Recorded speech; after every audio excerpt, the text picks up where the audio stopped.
fost odată ca-n povești, a fost la o adică din rude mari împărătești o prea mișto gagică. Mamă, am făcut ce-am făcut. Mamă, tu m-ai crescut cum ai putut. Mamă, îmi cer iertare în fața ta, dar e prea târziu. Și știu asta. Și era una la babaci și mândră haimanaua avea un cur și niște craci de te-apucat de-n blaua. Ne doare-n pulă, ne doare-n pulă. Se fute azi, se fute mâine, se fute o săptămână. Stăteau la coadă vagabonții la rând ca la smântână. Relații, relații, frumoasele mele relații. Dacă nu te ține nene, lasă-i pe alții. Asta nu e o melodie, sunt meditații. Relații, relații, frumoasele mele relații. Dacă nu te ține nene, lasă-i pe alții. Asta nu e o melodie, sunt meditații. Sătulă ea într-un târziu de pula golănească, îi dete toți pe ușa afară și merse la fereastră. Luceafărul stătea pe cer, într-un mănunchi de stele. Ea la el ochii belea și se zgâia la ele. De atâta dor ne-a lintat, s-a puricat pe piele și într-un târziu n-a mai răbdat și a început să zbiere. Coboară jos, luceafăr blând, coboară de mă fură, să stau la pieptul tău clăpând, să stau înfiptă în pulă. Și coborâ sărac băiat, și coborâ săracul, dădu cu curul de pământ, de găuri asfalt. Știi că asta îmi doresc, știu foarte bine, bine ce vorbesc. Vreau cu ea să îmbătrânesc, până la urmă știi bine că o să o găsesc.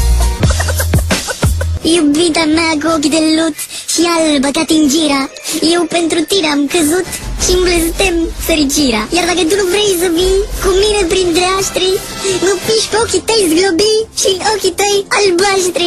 Luceafăr blând, vedată și mort și putrezit în soare, nu pot că ești nemuritor, iar eu sunt muritoare. Luceafărul a început să plângă, deși înfundase nasul și ce tupeu de ordinar se duse întâi la tasul. Din dai al meu nemuritor dar și de balaș de acasă îți dau o sticlă de cotnar și o gade spiritoasă. De nu mă lași, am să mă jur să cazi repus de boală și n-ai să bei fută-te în cur nici apă minerală. Taică-su îl privi atent și spusă de îndată, căci vezi în el s-a deșteptat instinctele de tată. Copile, văd că ești bolnav și-ai mâncărim la coaie, dar fata e cu un arab, o fute de ondoaie.